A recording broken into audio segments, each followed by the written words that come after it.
ప్రత్యక్షంగా యుద్ధం చేస్తే పాకిస్తాన్ బతుకేంటి అనేది మొన్న తేలిపోయింది. పరోక్షంగా దశాబ్దాల తరబడి తీవ్రవాదులు పంపించి యుద్ధం చేసి ప్రతిసారి కేకులు కట్ చేసుకుంది, మన పేలగాంలో చేసినటువంటి తరహాలో అట్లాంటిది చేసుకుంటుంది. కానీ ప్రత్యక్ష యుద్ధంలో 3 గంటల్లో మోకాళ్ళ మీద కూర్చోబెట్టాం. 3 రోజులు తిరిగేటప్పటికి శరణ వేడుకునే పరిస్థితి సృష్టించాం. ఒకప్పుడు 6 రోజులు యుద్ధం జరిగితే మనం 3 రోజుల్లోనే ముగించాం. ఇది దమ్మంటే, భారతదేశపు దమ్మంటే.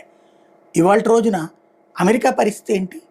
ఇన్నేళ్ల యుద్ధంలో క్యూబాని దెబ్బకొట్టింది, కానీ క్యూబా దర్జాగా బతుకుతుంది. వియత్నాంని దెబ్బకొట్టింది, కానీ దర్జాగా బతుకుతుంది. ఇరాక్ని దెబ్బకొట్టింది, అదొక్క దాంట్లో సక్సెస్ అయింది సద్దాం హుస్సేన్ మరణం వల్ల. ఆఫ్ఘనిస్తాన్ని దెబ్బకొట్టింది, 20-30 ఏళ్ళు వాళ్ళ మనుషులను పెట్టి పరిపాలింప చేసి, లేదా వీళ్ళ అన్నతో ఎవరో పరిపాలించారు, పేరు కాళ్ళని ముందు పెట్టి కథంతా నడిపించుకుంది అమెరికాని. తీరా చూస్తే ఇవాళ పరిస్థితి ఏంటి? మళ్ళీ తాలిబాన్ల చేతికి అప్పు చెప్పింది. ఇవాళ రోజున